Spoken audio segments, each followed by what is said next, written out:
Hey everyone, and welcome. Today we're going to break down a recipe that looks, super impressive, but is actually way more straightforward than you might think. The perfect honey-glazed roast chicken. So, if you're kind of new to the kitchen, I get it. The idea of tackling a whole bird can feel a little intimidating, right? You're probably worried about it being undercooked, or worse, dry and boring. It's a totally normal fear. But trust me on this, it is so much easier than it looks. We're going to walk through the key secrets from the source recipe that guarantee you get a juicy, super flavorful chicken with that beautiful, crackly, caramelized skin every single time. Okay, first things first. Let's talk about the heart and soul of this whole dish, the glaze. This is where all that incredible flavor comes from, so yeah, getting it right is pretty essential. So let's look at our lineup of ingredients here. We've got our star player, honey, obviously, for that sweetness. We've got our aromatics like garlic and herbs, but the real secret weapons, the things that take this from good to great, that Dijon mustard and lemon juice. You see, great cooking is all about balance. Think about it. If our glaze was just honey and herbs, it would be fine, but probably way too sweet, kind of one note. We need other flavors to jump in and create some complexity to make it really pop. And this shows you exactly how we pull that off. You've got the honey bringing all that sweetness, and then bam, the sharp tang from the Dijon and the bright acid from the lemon juice come in as the perfect counterweights.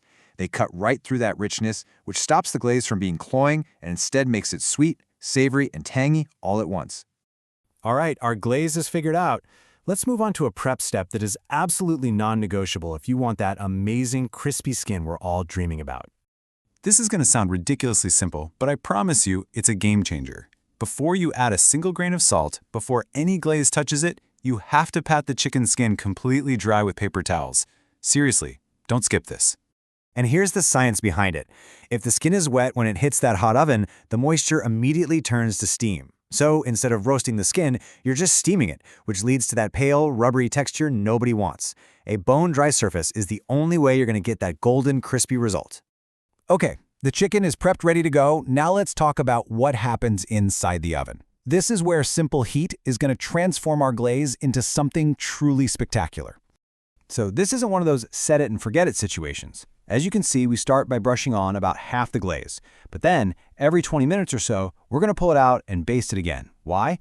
Because this builds these incredible layers of flavor and gives the chicken that deep, glossy, lacquered finish.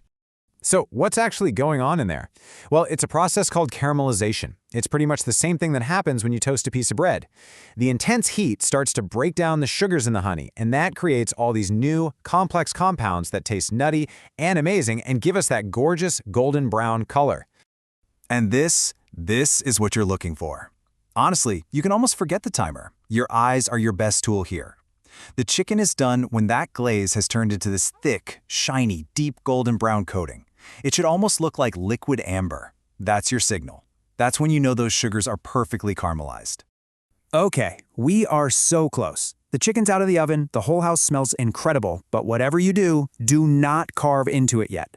These last few steps are just as crucial as everything we've done so far. Seriously, you have to let it rest. While the chicken is cooking, all of its juices get forced into the center of the meat. If you slice it right away, they'll all just pour out onto the cutting board. Giving it 10 minutes to just hang out lets those juices relax and redistribute all the way through the meat. That's the secret to a juicy chicken. So what do you put on the plate with this masterpiece? Well, the source material has some great ideas. Some warm, crusty bread is a must for sopping up all those pan juices. A simple buttered rice or quinoa is perfect, and a fresh green salad gives you that nice, crisp counterpoint to all the richness. See? Once you get the basic ideas down, balancing that glaze, getting that skin super dry, and layering the flavor with basting, you're all set. Now you can start having fun and putting your own spin on it. I mean, how good does a hot honey version with some chili flakes sound? Or what if you added a little more tang with a splash of apple cider vinegar?